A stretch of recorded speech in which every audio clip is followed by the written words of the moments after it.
pesan dan menjelaskan tokoh, alur, serta pesan moral yang terdapat dalam sebuah cerita. Yang ketiga, siswa dapat membuat ringkasan atau deskripsi sederhana mengenai isi cerita ataupun video yang kita tonton nanti. Nanti buat video, silakan kita tonton bersama. Maka di situ kita akan nanti menganalisis apa yang terjadi dalam cerita tersebut. Oke, anak-anak ibu, siapa dulu yang sudah pernah mendengarkan dengan cerita si kancil dan buaya? Sudah pernah mendengarkan cerita si kancil dan buaya? Oke, terima kasih.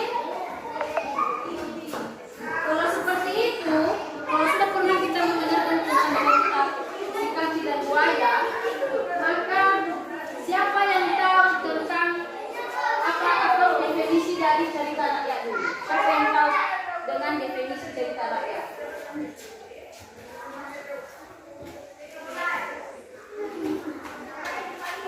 Oke, bahwasanya definisi dari cerita rakyat itu adalah cerita ataupun kisah yang berkembang dalam masyarakat secara turun-temurun dan dia mengandung nilai dan budaya moral. Dan kemudian cerita rakyat ini juga dia memiliki ciri-ciri. Yang pertama adalah dia diceritakan secara lisan dari generasi ke generasi berikutnya, dan kemudian dia juga mengandung pesan moralnya, budaya dan kearifan lokalnya. Yang ketiganya adalah dia sering berhubungan dengan tokoh ataupun kejadian yang luar biasa, misalnya pahlawan, dewa, dan hewan yang berbicara, seperti yang sudah kalian dengar selama ini tentang cerita si kancil dan buaya.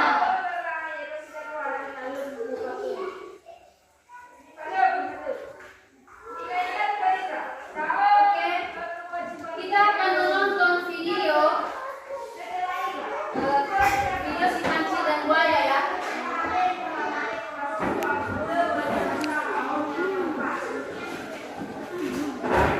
Dan nanti ada di tempat.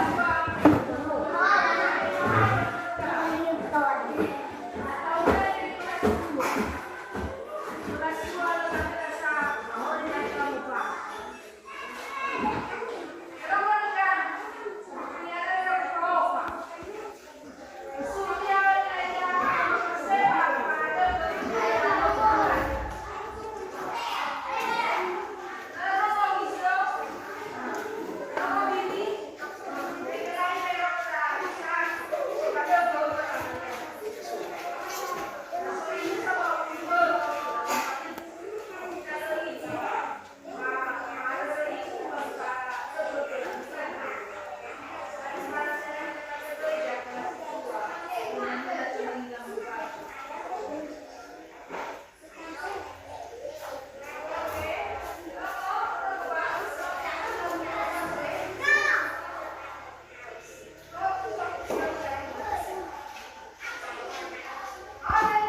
Untuk bersama, maka dari video yang sudah kita tonton ini, maka kita akan bisa mengambil pesan moralnya.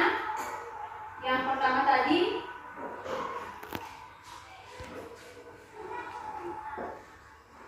janganlah kita mudah percaya sama orang, apalagi orang yang kita kenal.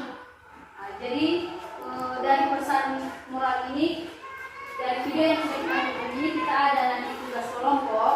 Ibu buat nanti tugas kelompok seperti tadi, ini kelompok 1, ini kelompok 2, dan ini kelompok 3. Silakan nanti kerjakan kelompoknya itu, silakan dulu buat kelompok dengan kelompok masing-masing.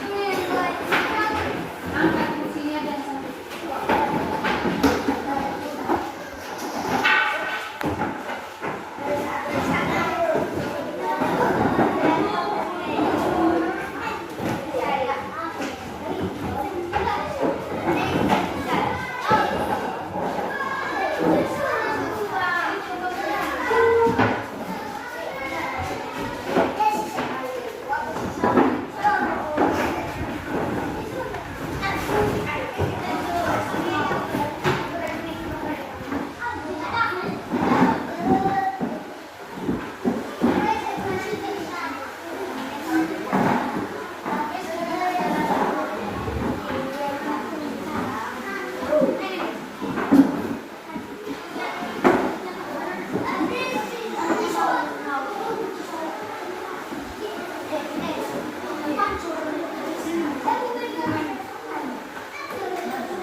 ikan nasi kusli.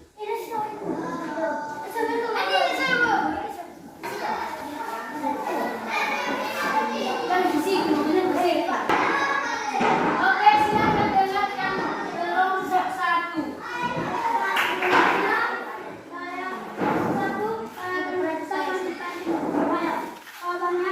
Kancil digambarkan sebagai karakter yang cerdik dan pintar. Ia tidak mengalami perubahan yang signifikan, tetapi kecerdikannya menjadi kunci dalam cerita ini untuk keluar dari bahaya. Kancil selalu menggunakan akalnya untuk menyelesaikan kesalahan yang dihadapi. 2. Mengapa Kancil bisa berhasil menipu para buaya? Jawaban: Kancil berhasil menipu para buaya karena kecerdikannya dalam menggunakan situasi. Ia memanfaatkan rasa sombong dan kebodohan para buaya yang merasa bangga dan menganggap dirinya tidak bisa dikalahkan. Kancil dengan cepat berpikir untuk menyusun rencana agar bisa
Dalam cerita buka kutip 2, si kancil dan buaya. Dalam cerita sudah buka kutip 2, si kancil dan buaya kutip 2 tanda tanya. Si kancil dan buaya. Nomor 2. Opsi jawaban. Bagian A, harimau. Harimau. Ya, bagian B, singa.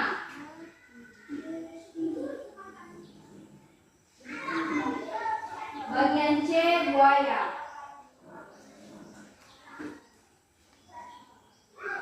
Bagian D, gajah. Gajah. Nomor 2. Nomor 2-nya, apa yang diminta si kancil? Apa yang diminta si kancil kepada buaya sebelum si kancil kepada buaya sebelum Apa yang diminta si kancil kepada buaya sebelum menyeberangi sungai?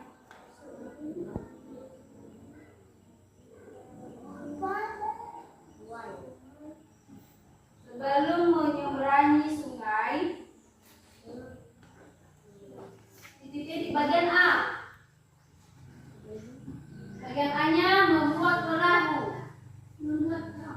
Membuat perahu.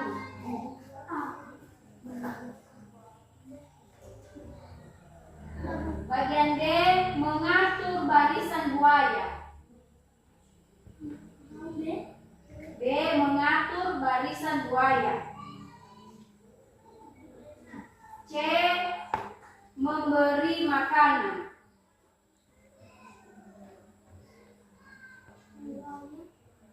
C, memberi makanan. D, memandi teman-temannya.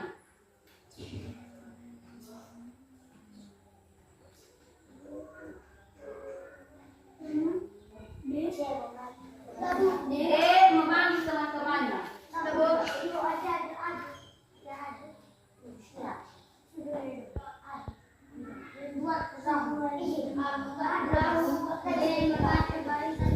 C, memberi makanan. Oke, sudah. Itu tugas di rumah ya. Besok kita akan periksa. Iya, pilihlah jawabannya sesuai dengan opsi jawaban yang sudah kita tulis. Salah satu saja.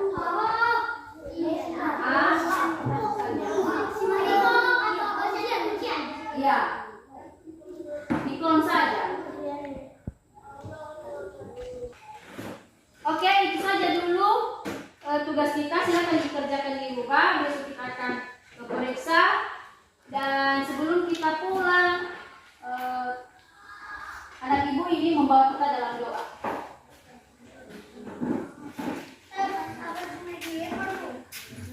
Kemarin dulu digendong tasnya. Kan kita masih bernyanyi. Kalau namanya sudah ya.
ya.